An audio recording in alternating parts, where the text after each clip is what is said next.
হৃদয় মাঝে হঠাৎ তুমি শানা শেখ গল্পের ১৭তম অংশ। এয়ারপোর্ট থেকে মায়ার হাত ধরে বাইরে বেরিয়ে আসে আলভি। পার্কিংয়ে এসে নিজের কারটা দেখতে পায়। এদিক সেদিক নজর বুলায় শুভ কোথায়। কারের কাছে এগিয়ে আসে মায়ার হাত ধরে। কিছু সময় পেরিয়ে যায়, কিন্তু শুভর আসার নাম নেই। কার রেখে গায়েব হয়ে গেছে নাকি? বিড়বিড় করে কয়েকটা গালি দেয় শুভকে। এই ছেলেটা কাজের সময় উধাও হয়ে যায় শুধু। কতক্ষণ দাঁড়িয়ে থাকবে এভাবে? মায়া আলভির মুখের দিকে তাকিয়ে থেকে বলে, পা ব্যথা করছে আমার। মায়াপরি, আর একটু কষ্ট করো, শয়তানটা এখনোই চলে আসবে। কারের সাথে ঠেস দিয়ে দাঁড়ায় মায়া। আলভি নিজের ফোন বের করে পকেট থেকে ফ্রি ওয়াইফাই কানেক্ট করে তারপর হোয়াটসঅ্যাপ থেকে শুভর ফোনে কল করবে। ঠিক তখনই শুভ দৌড়ে আসে ওদের দুজনের সামনে। সোজা হয়ে দাঁড়িয়ে জোরে জোরে শ্বাস নিতে নিতে বলে, আসসালামু আলাইকুম স্যার, ভালো আছেন? ওয়ালাইকুম আসসালাম, আলহামদুলিল্লাহ ভালো। আপনি কেমন আছেন? আলহামদুলিল্লাহ ভালো ম্যাম। আপনি কেমন আছেন? ভালো আছি। আলভি রাগী স্বরে বলে, আজকে বাড়ি ফিরিনি, তারপর তোকে দেখাবো মজা। কোথায় গায়েব হয়েছিলিস শয়তান? তোদের দেরি হচ্ছে দেখে কফি খেতে গিয়েছিলাম। সারাদিন শুধু খাই খাই। তুই বোধহয় না খেয়ে থাকিস। বাড়িতে নিয়ে যাবি নাকি রাস্তায় থাকতে হবে? কারের ডোর খুলে দেয় শুভ। মায়াকে আগে বসিয়ে তারপর আলভি বসে। শুভ লাগেজটা তুলে রেখে ড্রাইভিং সিটে বসে। ১ ঘন্টা পর গন্তব্যে এসে পৌঁছায় আলভিদের কার। কার থেকে নেমে আসে সবাই।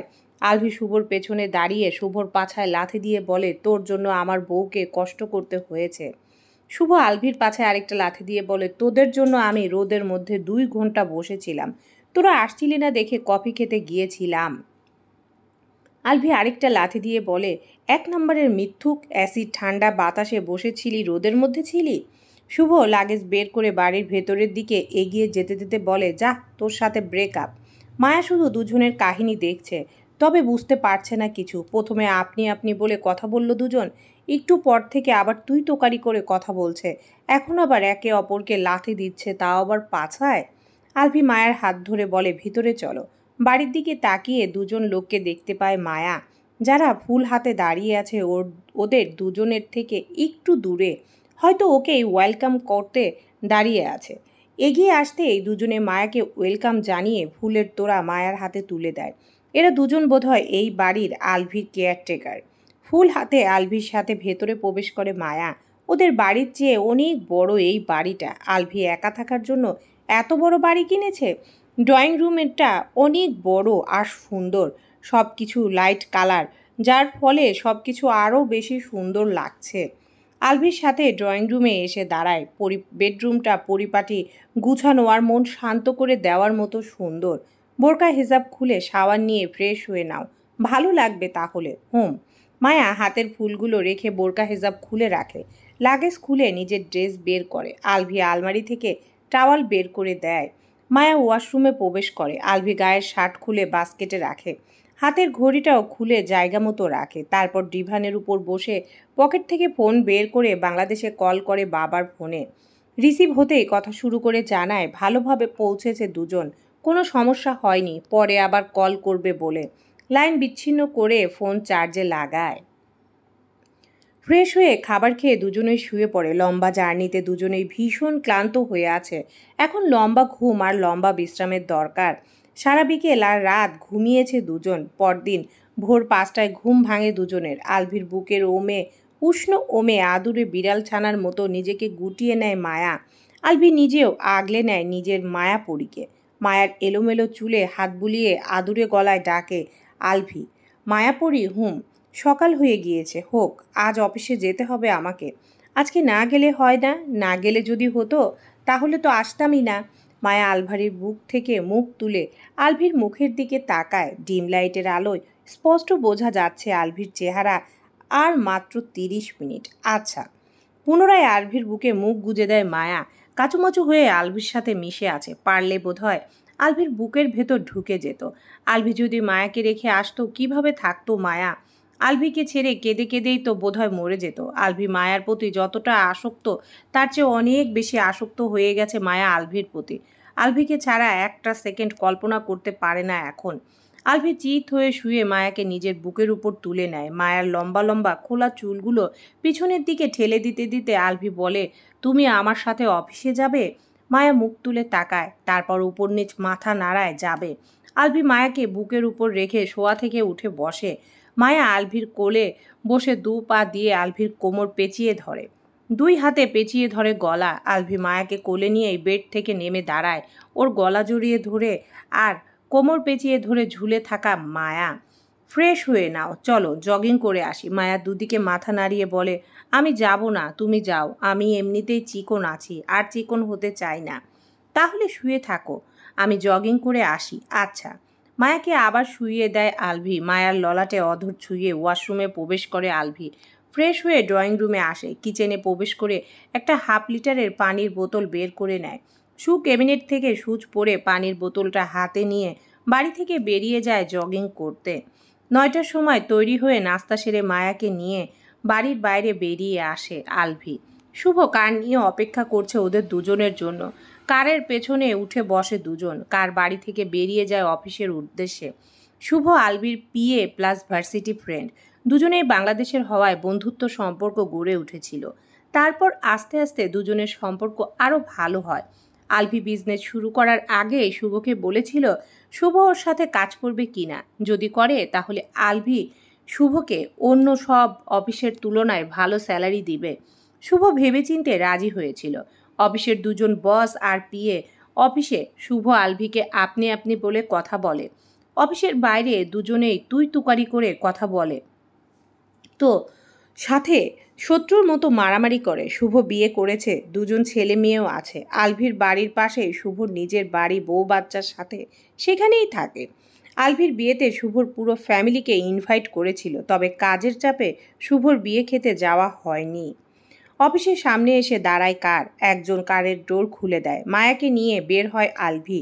সম্মানসূচক হাত তুলে সেলুট করে আলভিকে। আলভি আর মায়া ভেতরের দিকে এগিয়ে যায়। শুভ কার পার্ক করে রেখে ওদের পেছন পেছন আসে। আলভির সাথে মেয়ে, তার উপর আবার মায়ার পরনে বোরকা হেজাব, সবাই তাকিয়ে আছে ওদের দুজনের দিকে।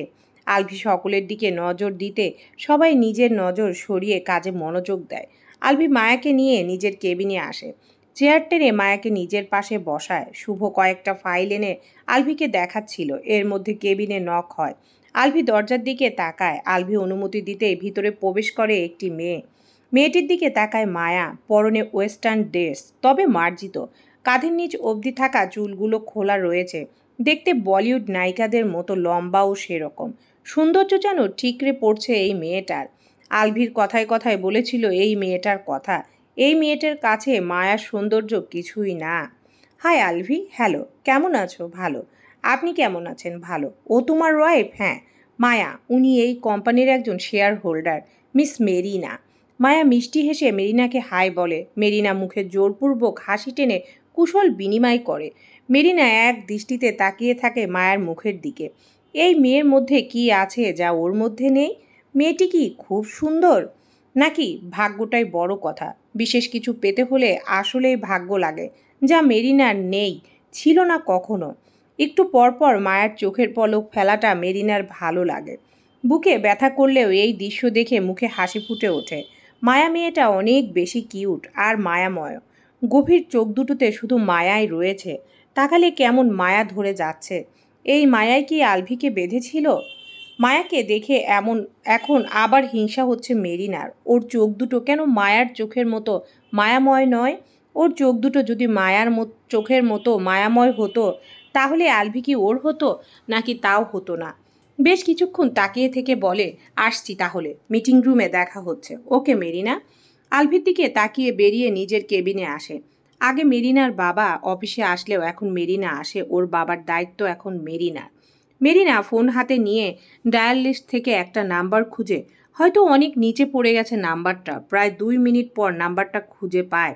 একবার রিং হয়ে কেটে যায়, রিসিভ হয় না। দ্বিতীয়বার কল করবে কি করবে না ভাবতে ভাবতে আবার ডায়াল করে, আর সাথে সাথে রিসিভ হয়। ফোনে স্পিকার দিয়ে মুখের সামনে ধরে রাখে। ফোনের অপর পাশ থেকে ভেসে আসে গমগমে পুরুষালী গলার স্বর। হেই মেরিনা, কেমন আছো? ভালো। এতগুলো দিন পর আমার কথা মনে পড়ল? মেরিনা বলে না কিছু। ফোনের অপর পাশ থেকে বলে, কিছু বলবে?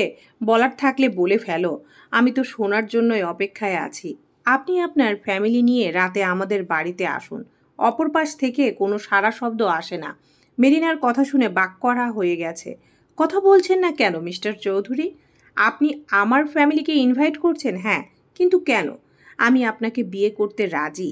আপনার ফ্যামিলিকে নিয়ে রাতে আমাদের বাড়িতে এসে বিয়ের ডেট ফিক্সড করে যাবেন। আমি এই মাসেই বিয়ে করতে চাই। সত্যি? একদম। তাহলে রাতে বউ সেজে অপেক্ষা করো। একেবারে তুলে নিয়ে যাব আমার বাড়ি। ভালো থাকবেন। রাতে দেখা হচ্ছে তাহলে। লাইন বিচ্ছিন্ন করে চেয়ারে হেলান দিয়ে চোখ বন্ধ করে মেরিনা।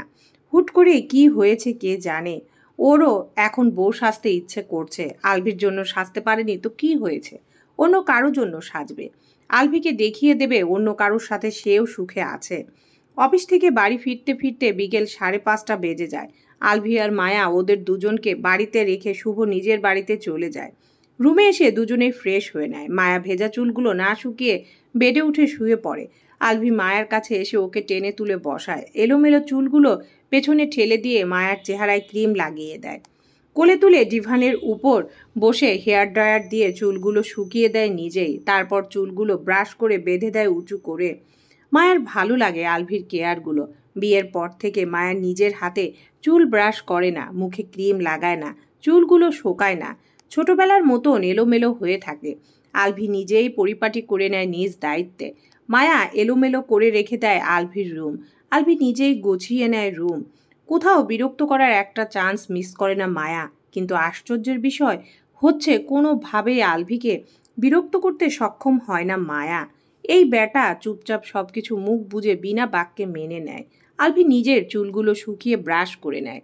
একটু পরে রুমের দরজার নক হয়। আলভি ডোর খুলে কফির মগ দুটো হাতে নিয়ে রুমের ভেতর চলে আসে। মায়া আলভির দিকে তাকিয়ে বলে, আমরা কেউ তো কফি চাইনি, তাহলে কফি দিয়ে দেখ গেল কেন? ওরা জানে আমি কখন কি খাই, তাই আলাদা করে বলতে হয় না।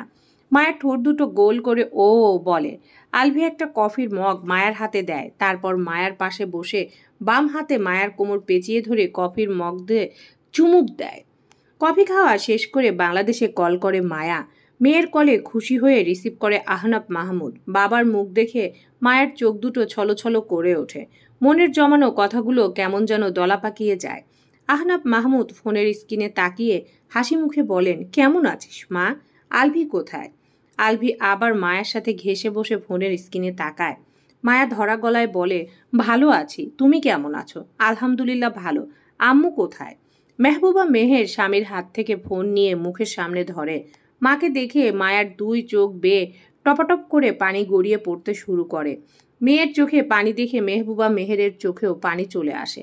কান্না চেপে রাখতে না পেরে কেঁদে দেয়। মায়ার হাত থেকে ফোন নেয় আলভি। মায়াকে এক হাতে জড়িয়ে ধরে শান্ত করার চেষ্টা করে ফোনের স্ক্রিনে তাকিয়ে বলে, তোমাদের কথা মনে করে আর একটু পরপর কাঁদে। আমাদের ছেলে তো দূরে কোথাও কখনো থাকেনি, মাত্র 3 মাস পর তো আবার ফিরেই যাবে। ফিরে আসার পরেও দেখবে আবার কাঁদছে। এখন আবার তুমি কাঁদছো কেন? মেহবুবা মেহেরের হাত থেকে ফোন নেন আহনাব মাহমুদ। ফোনের স্ক্রিনে তাকিয়ে বলেন, গতকাল সারা রাত কেঁদেছে, আজকেও সারাদিন একটু পরপর নাকি কেঁদেছে। মায়ার সাথে কথা বলেছে কয়েকবার, তারপরেও কেঁদেছে, এখন আবার কাঁদছে। আলভি কিছু না বলে ফোনের স্ক্রিনে তাকিয়ে রইল। এ পাশে মেয়ে কাঁদছে, অপর পাশে মা কাঁদছে। ঐশী রহমানও ছেলের জন্য একটু পরপর কাঁদছেন। 13 বছর পর ছেলেকে কাছে পেয়েছিল, 1 মাস 12 দিন থেকে চলে এসেছে আবার। শুধুমাত্র মায়ার ভিসা আর টিকিটের জন্য 12 দিন বেশি থেকেছে, না হলে এই 12 দিন বেশি থাকা হতো না। অল্প কথা বলেই কল কেটে দেয় আলভি। ফোন রেখে মায়ার মুখোমুখি হয়ে বসে। মায়ার মুখ ধরে বলে, এভাবে কাঁদতে হয়? বাড়ির সকলের কথা ভীষণ মনে পড়ছে। 3 মাসেই মাত্র তো, তখন তোমাকে ছাড়া কিভাবে থাকবো? সামনের বোর্ড মিটিংয়ে সকলের সাথে কথা বলবো। যত দ্রুত সম্ভব এখানকার সব কিছুর দায়িত্ব শুভকে দিয়ে আমিও বাংলাদেশে ফিরে যাব তোমার কাছে। এখানে তখন 2 বছরে 2-3 বার আসবো, শুধু কয়েকদিনের জন্য। এখন কান্না বন্ধ করো। মায়া জার্মানিতে এসেছে আজ 5ম দিন। আলভির বাড়িতে আজ জাঁকজমকপূর্ণ বিরাট বড় পার্টির আয়োজন করা হয়েছে। পার্টিতে আমন্ত্রিত হয়েছে আলভির বিজনেস পার্টনার সহ অনেক বড় বড় বিজনেসম্যানরা, সাথে ওর অফিসের সকল স্টাফ। সন্ধ্যার মধ্যে সকল অতিথিরা এসে উপস্থিত হয়েছে আলভির বাড়ির হল রুমে। আলভির ওয়াইফকে দেখতে চাইলে আলভি সবাইকে ওয়েট করতে বলে সিঁড়ি বেয়ে উপরে ওঠে। আসে নিজের রুমে, এসে দেখে মায়া বসে আছে। মায়ার সাথে শুভর ওয়াইফ আছে। মায়ার পরনে হোয়াইট কালারের গাউন, সাথে অফ হোয়াইট কালারের হিজাব বাঁধা। মায়াকে দেখতে আজ পুরোপুরি সাদা পরীর মতো লাগছে। মায়ার দিক থেকে চোখ ফেরানো দায়। আলভি মায়ের হাত ধরে দাঁড় করায়। গাউনের ভারে মায়া ঠিকভাবে হাঁটতেও পারছে না। এর আগে এত ভারী ড্রেস কখনো পরেনি। একে তো ভারী গাউন, তার উপরে পড়েছে হিল। আস্তে আস্তে হেঁটে সিঁড়ির কাছে এসে দাঁড়ায় দুজন। নিচ থেকে সবাই তাকিয়ে আছে দুজনের দিকে। আজ আলভির গায়ে হোয়াইট স্যুট প্যান্ট। মায়া নিচে তাকা, সকলের দিকে একবার তাকায়। অনেক মেয়ের ড্রেস, অনেক খোলামেলা। হাতে গোনা কয়েকজন বাঙালি ছাড়া বাকি সবাই জার্মান নাগরিক, হয়তো অন্য দেশের। আলভির হাত ধরে ধীরে ধীরে পায়ে হেঁটে নিচে নেমে আসে মায়া। আলভি সকলের সাথে পরিচয় করার মায়ার। অনেকের সাথে মায়ার টুকটাক কথা বলে, ইচ্ছে না থাকলেও কথা বলে মায়া। এত অপরিচিত মানুষের মধ্যে অস্বস্তি ফিল হচ্ছে মায়ার মধ্যে। মেয়েগুলোর ড্রেস কেমন, আবারও অনেক ছেলে ওর দিকে তাকাচ্ছে একটু পর পর। আলভি বুঝতে পারে মায়ার অবস্থা। পার্টি শেষ হতে হতে রাত 12টা বেজে যায়। 11টার পর থেকে গেস্টরা চলে যেতে শুরু করেছিল। 12টার মধ্যে সবাই চলে যায়। আলভি সকলকে বিদায় দিয়ে মায়ার কাছে আসে। মায়া সোফায় বসে পড়েছে। পায়ের ব্যথায় হিল খুলে নিজের পা দুটো দেখছে। আলভি এসে দাঁড়ায় মায়ার সামনে। মায়া গাউন ছেড়ে আলভির মুখের দিকে তাকায়। আলভি মায়ার পায়ের কাছে বসে গাউন উঁচু করে পায়ের দিকে তাকায়। পা দুটো লাল হয়ে গেছে। রুমে চলো। হাত ধরে সোফা সেরে উঠে দাঁড়ায়। আলভি মায়াকে পাজা কোলে তুলে নেয়। হাঁটতে হবে না। মায়াকে নিয়ে রুমে আসে। নিজেই মায়ের হেজাব খুলে দেয়। হালকা ড্রেস এনে ডিভানের উপর রাখে। তারপর মায়ের গাউন খুলতে সাহায্য করে। পরতে এক কামলা, খুলতে এক কামলা লাগে। গাউন খুলে কটনের সফট একটা ফ্রক গায়ে জড়ায় মায়া। আলভি সে নিজের ড্রেস খুলতে খুলতে বলে, হাত মুখ ধুয়ে আসো। দুজনেই ফ্রেশ হয়ে আসে। মায়া বেডে উঠে শুয়ে পড়ে। আলভি অলিভ অয়েলের বোতল নিয়ে বেডে বসে মায়ার পায়ের কাছে হাতের তালুতে অয়েল নিয়ে মায়ার পা দুটো নিজের কোলের উপর তুলে নেয় মাসাজ করার জন্য। মায়ের চোখ লেগে এসেছিল। পায়ে ছোঁয়া পেতেই ফট করে চোখ মেলে তাকায়। পা দুটো সরিয়ে নেয়। বলে, কি করছো তুমি? পায়ে হাত দিচ্ছ কেন? ম্যাসেজ করলে ব্যথা দ্রুত ঠিক হয়ে যাবে। পা দাও এখন। ম্যাসেজ করতে হবে না, ব্যথা এমনিতেই ঠিক হয়ে যাবে। বেশি কথা না বলে পা দাও। আলভি নিজেই মায়ের পা দুটো টেনে সোজা করে কোলের উপর তুলে নেয় আবার। তারপর ম্যাসেজ করতে শুরু করে। মায়া কিছু না বলে আলভির মুখের দিকে তাকিয়ে রইল। ম্যাসেজ করায় আরাম লাগছে এখন। আলভি খেয়াল করে মায়ের দুই পায়ের দুই আঙ্গুলে ফোসকা পড়ে গেছে হিল পরে। বিয়ের সময় যেই হিলগুলো পরেছিল সেগুলো পরে তো ফোসকা পড়েনি এভাবে। তাহলে এগুলো পরে এমন পা ব্যথা হয়েছে কেন? আর ফোসকায় বা পড়েছে কেন? কিছু সময় পর আলভি মায়ার মুখের দিকে তাকায়। দেখে মায়া এক দৃষ্টিতে ওর দিকে তাকিয়ে আছে। কপাল কুঁচকিয়ে ভুরু নাচিয়ে বলে, আসবো? মায়া কপাল কুঁচকিয়ে বলে, কোথায়? আদর করতে বলে হাসে আলভি। মায়া পাশ থেকে আলভির বালিশটা তুলে নিজের মুখ ঢেকে নেয়। দুই হাতে বালিশটা জড়িয়ে ধরে বলে, আদর লাগবে না আজ। আলভি অলিভ অয়েলের বোতলটা সিপি লাগিয়ে নিচে রেখে দেয়। তারপর মায়ের মুখের উপর থেকে টেনে বালিশটা সরিয়ে নিয়ে নিজেই মায়ের উপর লম্বা হয়ে শুয়ে পড়ে। মায়ের ঘাড়ে মুখ গুজে বলে, বালিশকে জড়িয়ে না ধরে আমাকে জড়িয়ে ধরো। তুমি বালিশ জড়িয়ে ধরলে আমার ভীষণ হিংসা হয়। ওদের জন্য তুমি মাঝে মধ্যে আমাকে জড়িয়ে ধরো না। বেটাদের কালকেই এই রুম ছাড়া করব আমি। তখন ওদের না পেয়ে বাধ্য হয়ে আমাকেই জড়িয়ে ধরবে প্রতিবার। মায়া বাড়িতে একা একা থাকলেই কেঁদে কেটে চোখ মুখ ফুলিয়ে ফেলবে। জার্মানিতে এসেছে আজ 15 দিন হয়ে গেছে। প্রতিদিনের মতো জগিং করে বাড়িতে ফিরে আসে আলভি। রুমে এসে দেখে মায়া এখনও ঘুমিয়ে আছে। দুজন গোসল করে একই সাথে ফজরের নামাজ আদায় করেছিল। বাহিরে একটু একটু আলো ফোটার পর আলভি জগিং করতে বেরিয়েছিল আর মায়া আবার ঘুমিয়েছিল। আলভি ফ্রেশ হয়ে এসে মায়াকে টেনে উঠায় ঘুম থেকে। মায়া উঠে ঝিম ধরে বসে রইল। ঘুম আসে, তাকাতে পারছে না এখন। আলভি কোলে তুলে ওয়াশরুমে রেখে আসে মায়াকে। রুমের এক পাশে দেয়ালের বদলে পুরোটায় গ্লাস দেওয়া। গ্লাসের সামনে থেকে পর্দা সরিয়ে দিতেই পুরো রুম আলোকিত হয়ে যায় বাইরের আলোয়। বেড গুছিয়ে রেখে রুম থেকে বেরিয়ে নিচে নেমে আসে আলভি। নিচে নেমে আসতেই কলিং বেল বেজে ওঠে। একজন কেয়ারটেকার এগিয়ে যায় ডোরের দিকে। ডোর খুলে দিতেই ভেতরে প্রবেশ করে মেরিনা। মেরিনাকে দেখে কপাল ভুরু কুঁচকিয়ে তাকিয়ে থাকে আলভি। এত সকাল সকাল মেরিনা এখানে কেন? সবেমাত্র 7টা বাজে এখন। আলভির কাছে এসে দাঁড়ায় মেরিনা। হাসি মুখে বলে, কেমন আছো আলভি? আলহামদুলিল্লাহ ভালো। আপনি? ভালো। আলভি সোফার দিকে ইশারা করে বলে, বসুন। আলভি একটু দূরত্ব বজায় রেখে বসে। মেরিনা বলে, মায়া কোথায়? ওকে দেখছি না যে। রুমে রয়েছে, আসছে। তুমি হয়তো ভাবছো আমি এত সকাল সকাল এখানে কেন। আমি তো রাতেই আসতে চেয়েছিলাম, তারপর আবার ভাবলাম এত রাতে এসে আর তোমাদের বিরক্ত করব না, তাই সকালের অপেক্ষায় ছিলাম। কি হয়েছে? সামনে 30 তারিখে আমার আর জেমি চৌধুরীর বিয়ে। আলভি খুশি হয়ে বলে, কংগ্রাচুলেশন। মেরিনা কার্ড বাড়িয়ে দিয়ে বলে, আমাদের বিয়ের প্রথম ইনভাইট আমি তোমাদের দুজনকে করতে এসেছি। তোমরা দুজন কিন্তু অবশ্যই আসবে। তোমাদের জন্য অপেক্ষায় থাকবো আমি। ইনশাআল্লাহ আসবো অবশ্যই। ভালো থেকো। আগামীকাল অফিসে দেখা হচ্ছে।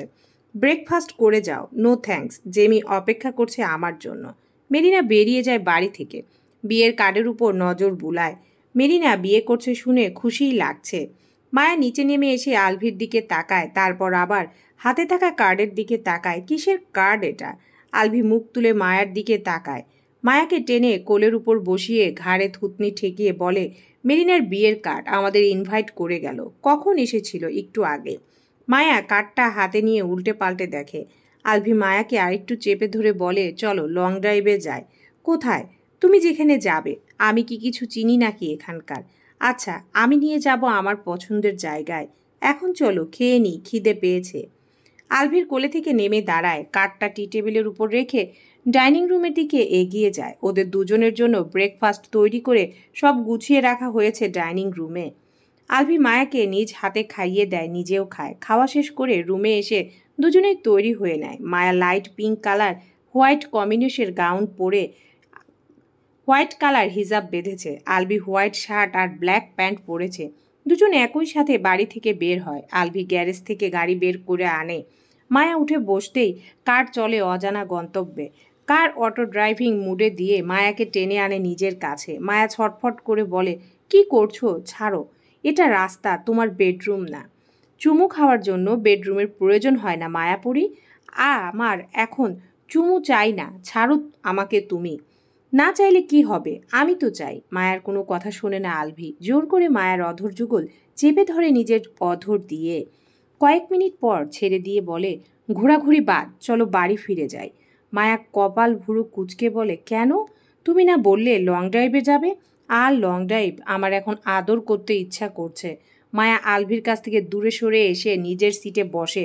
সিট বেল্ট লাগাতে লাগাতে বলে, এমন কিছু করলে আগামী 1 মাস তুমি আমার ধারের কাছেও আসবে না। ভদ্রলোকের মতো যেখানে যেতে চেয়েছো সেখানে নিয়ে চলো। বউটা বাঙালি হয়েও ব্রিটিশদের মতো আচরণ করে। মায়া কিছু না বলে বাইরের দিকে তাকিয়ে থাকে। আলভি হতাশার শ্বাস ছেড়ে নিজের কার ড্রাইভ করতে করতে বলে, আজকে শুধু বাড়ি ফিরে নিই। মায়া ঘাড় ঘুরিয়ে তাকায়। বাড়ি ফিরে করবে কি? আদর। সুর টেনে বলে কথাটা। মায়া আবার বাইরের দিকে তাকিয়ে বলে, জিকে শুরু করেছে আদর আদর বলে, আল্লাহর নামটাও তো নিতে পারো। ও আল্লাহ, তোমার এই বান্দির মনে একটু দয়া মায়া দাও। জামাইকে শুধু ব্ল্যাকমেল করে কথায় কথায়। আমার একটা কথাও শোনে না, খালি ভয় দেখায় আমাকে। বড় বড় চোখ করে তাকায় মায়া। বোঝাই যাচ্ছে আলভির কথা শুনে সেই লেভেলের অবাক হয়েছে। ঘুরে ফিরে মাঝরাতে বাড়ি ফিরে আসে দুজন। এখন শুধু ফ্রেশ হয়ে শুতে পারলেই হয়। দুজনেই ফ্রেশ, ভীষণ টায়ার্ড। দুজনের সারাদিন আজ অনেক ভালো কেটেছে। দুজনে একসাথে শাওয়ার নেয়। মায়া ভেজা চুলগুলো শুকিয়ে নিয়ে তারপর শুতে যায়।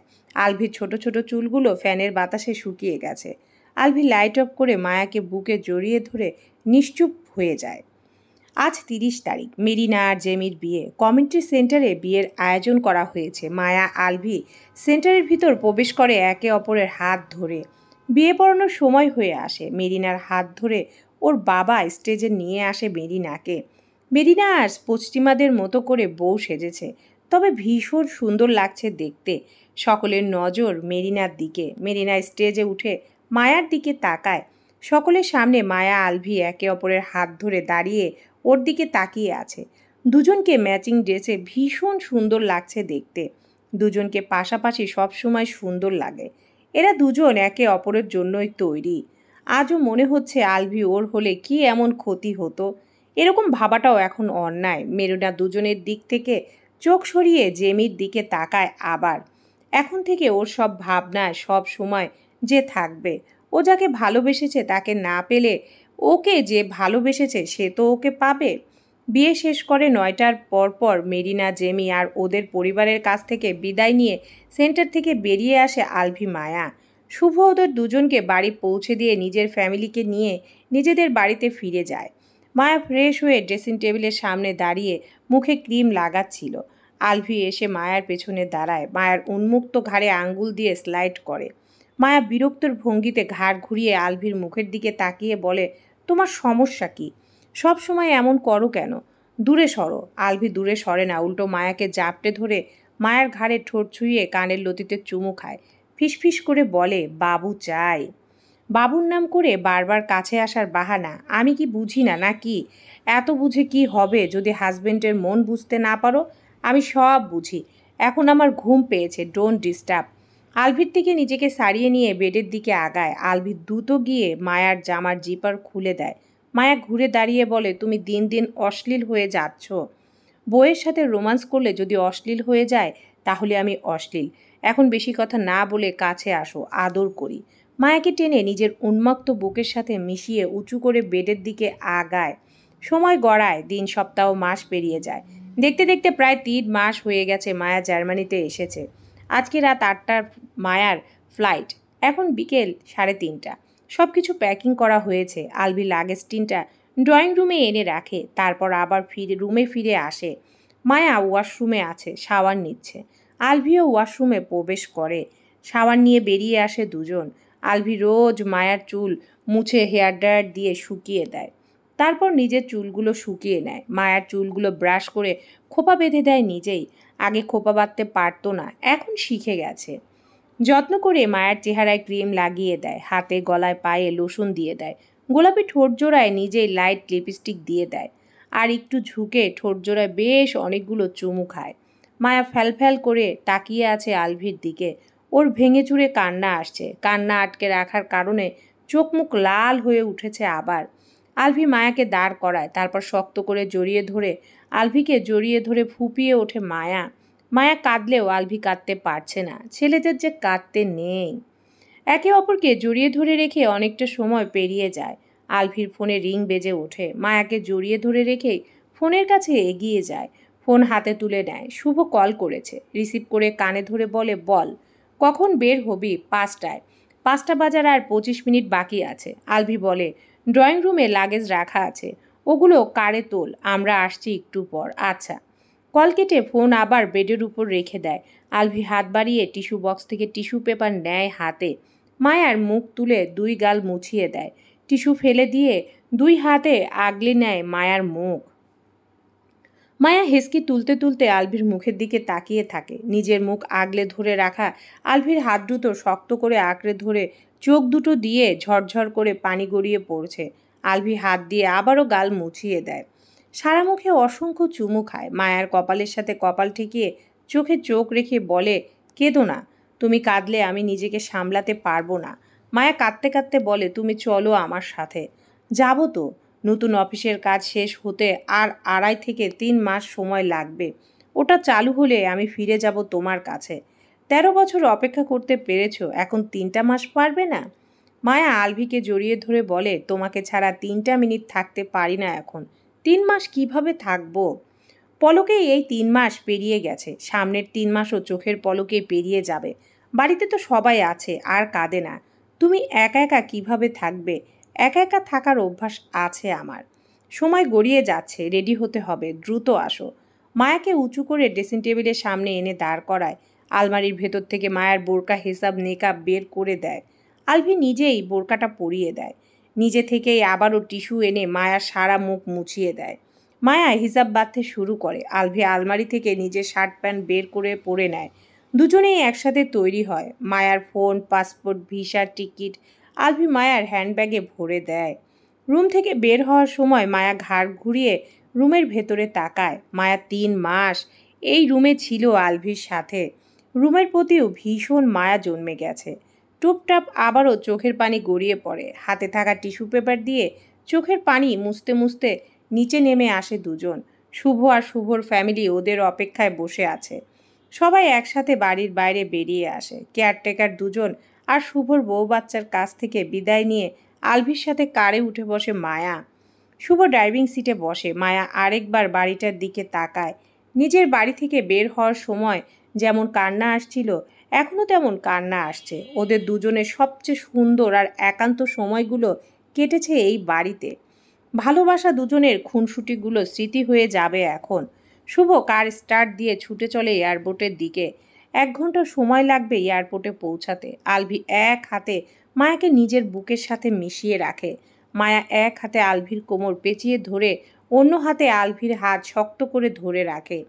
আলভি একটু পর পর মায়ার মাথায় চুমু খায়, গাল ঠেকিয়ে রাখে।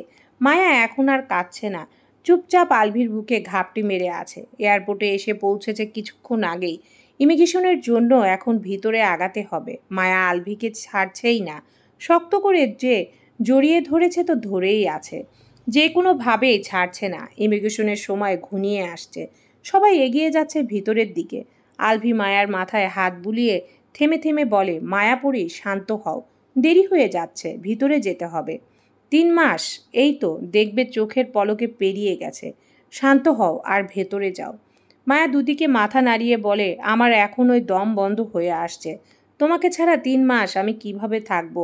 বাড়িতে সবাই আছে তো, ভার্সিটি যাওয়া আসা করবে। 3 মাস কোথা দিয়ে বেরিয়ে যাবে তুমি বুঝতেই পারবে না। অনেক বোঝানোর পর আলভিকে ছেড়ে দেয় মায়া। আলভি প্যান্টের পকেট থেকে টিস্যু পেপার বের করে নেকাব একটু তুলে চোখ গাল মুছিয়ে দেয়। নতুন টিস্যু পেপার মায়ার হাতে দেয়। পাসপোর্ট ভিসার টিকিট বের করে মায়ার হাতে দেয়। মায়ার হাতে ধরিয়ে দিয়ে ভেতরের দিকে পাঠিয়ে দেয়। মায়া এগিয়ে যেতে যেতে বেশ কয়েকবার পেছনে ফিরে তাকায় আলভির মুখে। মাস্ক আর চোখে সানগ্লাস পরে ওর দিকে তাকিয়ে আছে। দুজনেই দুজনের দৃষ্টিসীমানার বাইরে চলে যায়। 8টার পর আলভি চোখ মুছতে মুছতে এয়ারপোর্ট থেকে বের হয়ে আসে। পার্কিংয়ে দাঁড়িয়ে আছে শুভ। শুভকে দেখে সানগ্লাস আবার পরে নেয়। আলভি কিছু না বলে হাত দিয়ে পেছনের ডোর খুলে দিতে বলে। শুভ পেছনের ডোর খুলে দিতেই কোনো কথা না বলে সোজা কারে উঠে বসে আলভি। শুভ নিজেও কিছু বলে না বলে ড্রাইভিং সিটে বসে কার স্টার্ট দেয়। আলভি মাহিরের ফোনে মেসেজ পাঠিয়ে দেয়, মায়ার ফ্লাইট টেক অফ করেছে। প্লেন ফ্লাই করার পরে আলভি এয়ারপোর্ট থেকে বেরিয়ে এসেছে। যতক্ষণ মায়া এই দেশের মাটিতে ছিল ততক্ষণ আলভি আগের মতোই দাঁড়িয়েছিল। প্লেন ফ্লাই করার পরেই বাইরে বেরিয়ে এসেছে। আলভি কার থেকে নেমে সোজা বাড়ির ভেতরে প্রবেশ করে। কোনো দিকে না তাকিয়ে নিজের রুমে এসে ডোর লক করে দেয়। মায়াহীন রুমের চারিদিকে নজর বুলিয়ে হাঁটু মুড়ে ফ্লোরে বসে পড়ে। এতক্ষণ ধরে আটকে রাখা কান্না এখন আর কোনোভাবে আটকাতে পারে না। মায়ার নাম ধরে ডাকতে ডাকতে 2 হাতে মুখ ঢেকে ঝরঝর করে কেঁদে ওঠে। আজকের মতো এত কষ্ট এই জীবনে বোধহয় আর অনুভব হয়নি। এত কষ্ট হচ্ছে, ওর জান বেরিয়ে যেতে চাইছে, ভেতরটা ফেটে যাচ্ছে। অনেক কষ্টে এতক্ষণ নিজেকে শান্ত রেখেছিল শুভর সামনে। দুপুর 1টার পর নিজের পরিবারের সাথে দেখা হয় মায়ার। মাহিদ, আলতাফ মাহমুদ, আহনাব মাহমুদ এসেছে মায়াকে নেওয়ার জন্য। মায়া এগিয়ে এসে বাবাকে জড়িয়ে ধরে। কে কেমন আছে জিজ্ঞেস করে। কুশল বিনিময় শেষ হতেই মাহিরের ফোনে রিং বেজে ওঠে। আলভি ভিডিও কল করেছে। মাহির কল রিসিভ করে ফোন মুখের সামনে ধরে। ফোনের স্ক্রিনে ভেসে ওঠে আলভির শুকনো মলিন মুখ। আলভি বলে, মায়া পৌঁছেছে? হ্যাঁ, মাত্রই আসলো আমাদের কাছে, ওর কাছে দাও। মায়ের কাছে ফোন দেয় মাহির। মায়া ফোনের স্ক্রিনে তাকিয়ে আলভির শুকনো মলিন চেহারা দেখতে পায়। মায়ার চোখ দুটো পানিতে টই টুম্বুর হয়ে যায়। আলভি মায়ার চোখ দুটো দেখতেই বুঝতে পারছে একটু আগে মায়া কেঁদেছে, এখন আবার কেঁদে দিবে। আলভি জড়ানো গলায় বলে, কেমন আছো? মায়া কিছু না বলে ফোনের স্ক্রিনে তাকিয়ে থাকে। আলভি আবার বলে, খারাপ লাগছে? মায়া একটা কথাও বলতে পারে না, শুধু দুদিকে মাথা নাড়ায়, খারাপ লাগছে না। ফোনের স্ক্রিনে তাকিয়ে থাকতে থাকতে কেঁদে ওঠে মায়া। আলভি কল কেটে দেয়। মাহিরের বোনের হাত থেকে ফোন নিয়ে এক হাতে বোনকে আগলে ধরে এয়ারপোর্ট থেকে বের হওয়ার জন্য আগায়। সাথে বাকি 3 জন আগায়। আলভি মেসেজ পাঠিয়ে দিয়েছে, বাড়িতে গিয়ে ফ্রেশ হয়ে মায়াকে কল করতে বলেছে। আলভি বেড থেকে নেমে দাঁড়ায়। সারা রাত ঘুমাতে পারেনি। চোখ বন্ধ করলে এয়ারপোর্টের দৃশ্যটুকু চোখের সামনে ভেসে উঠছে। এতদিনের কাটানো স্মৃতিগুলো ভেসে উঠছে, গা ম্যাজ ম্যাজ করছে। এক রাতে একটুও ভালো লাগছে না। মায়ার কান্না দেখে ওরও কান্না আসছে। অফিসে যাওয়ার জন্য তৈরি হয়ে বসেছিল এতক্ষণ। শুভ আসে আলভির রুমে। আজকে একটু দ্রুত অফিসে যেতে হবে। শুভ আলভির অফিসের ব্যাগ হাতে নিয়ে আলভির রুমের সাথে রুম থেকে বেরিয়ে যায় অফিসে যাওয়ার জন্য। মায়াদের বাড়ির মেন গেট পেরিয়ে ভেতরে প্রবেশ করে কার। সিঁড়ির উপর মাহবুবা মেহের দাঁড়িয়ে আছেন মেয়ের অপেক্ষায়। কার ভেতরে প্রবেশ করতে দেখেই তিনি সিঁড়ি থেকে নিচে নেমে আসেন। একে একে সবাই বেরিয়ে আসে কারের ভেতর থেকে। কারের শব্দ পেয়ে বাড়ির ভেতর থেকে বাকিরা বেরিয়ে আসে। মায়া বাইরে দাঁড়িয়ে সকলের সাথে কথা বলে। মান্তাসাকে কোলে তুলে নিয়ে সকলের সাথে ভেতরে প্রবেশ করে। মায়া সোফায় এসে বসে। মায়া তার মায়ার জন্য শরবত বানিয়ে নিয়ে আসে। শরবত খেয়ে সকলের সাথে আরও কিছু সময় কাটিয়ে রুমের দিকে এগিয়ে যায়। রুমে এসে বোরকা হেজাব খুলে শুয়ে পড়ে বেডে। ভীষণ ক্লান্ত লাগছে এখন। মাহবুবা মেহের মায়াকে ডেকে বলেন, ফ্রেশ হয়ে খাবার খেয়ে শুয়ে থাক। ভালো লাগছে না, পরে খাবো। তোমরা সবাই খেয়ে ওঠো। তোকে রেখে কেউ খাবে? তুই উঠে হাত মুখ ধুয়ে ফ্রেশ হয়ে আয়। আমি তোর জন্য রুমে খাবার নিয়ে আসছি। ক্লান্ত মায়া উল্টো পাশ ফিরে শুয়ে পড়ে। 1 ঘন্টা পর নিচে যাব, এখন একটু শুয়ে থাকি। মাহবুবা মেহের বসে রইলেন মেয়ের পাশে। হাত বাড়িয়ে মেয়ের মাথায় হাত বুলিয়ে দেন। মায়ের ফোন বেজে ওঠে। মায়ার মা মেয়ের ব্যাগ থেকে ফোন বের করে দেখেন আলভি হোয়াটসঅ্যাপে কল করেছে। ফোন মায়ের হাতে দিয়ে রুম থেকে বেরিয়ে যান। মায়া কল রিসিভ করে। দুজনের মুখ শুকনো মলিন। কেউ কোনো কথা না বলে একে অপরের মুখের দিকে তাকিয়ে থাকে। মায়ার চোখ দিয়ে টপাটপ করে পানি গড়িয়ে পড়তে শুরু করে। অল্প কিছু সময় পার হতেই ফুপিয়ে কাঁদতে শুরু করে। আলভি ফোনের স্ক্রিনে হাত বুলায়, কিন্তু মায়াকে ছুতে পারে না। আর না পারে মায়ার চোখের পানি মুছে দিতে। আলভির চোখ দিয়েও পানি গড়িয়ে পড়ে। টেবিলের উপর ফোন রেখে টিস্যু দিয়ে দ্রুত চোখের পানি মুছে নেয়। লম্বা লম্বা শ্বাস টেনে পানি নিয়ে পানি খায়। তারপর আবার ফোনের মুখের সামনে ধরে। মায়ার কান্না বেড়ে গেছে। আলভি নিজেকে স্বাভাবিক দেখানোর চেষ্টা করে বলে, একা একা না থেকে সকলের মাঝে বসে থাকো, তাহলে ভালো লাগবে। মায়া বলে না কিছু। শোয়া থেকে উঠে ফ্রেশ হয়ে খাবার খাও, খেয়ে সকলের সাথে সময় কাটাও। এভাবে একা একা থাকলে কেঁদে কেঁদে অসুস্থ হয়ে পড়বে। মায়া তবুও কিছু বলে না। আলভি টিস্যু দিয়ে আবারও চোখ মুছে নিয়ে বসা থেকে উঠে দাঁড়ায়। আমার মিটিং আছে, পরে কল করব। উঠে ফ্রেশ হয়ে খাবার খাও। আবার কল করে যেন না দেখি এভাবে শুয়ে আছো একা একা। যাও মায়াপুরী, কাঁদে না। তুমি কাঁদলে কিন্তু আমিও কেঁদে দেব। পুরো ফ্যামিলিকে কাছে পেয়েও কাঁদছো, আর আমি এখানে একা একা থেকেও কাঁদছি না। চলবে ইনশাআল্লাহ।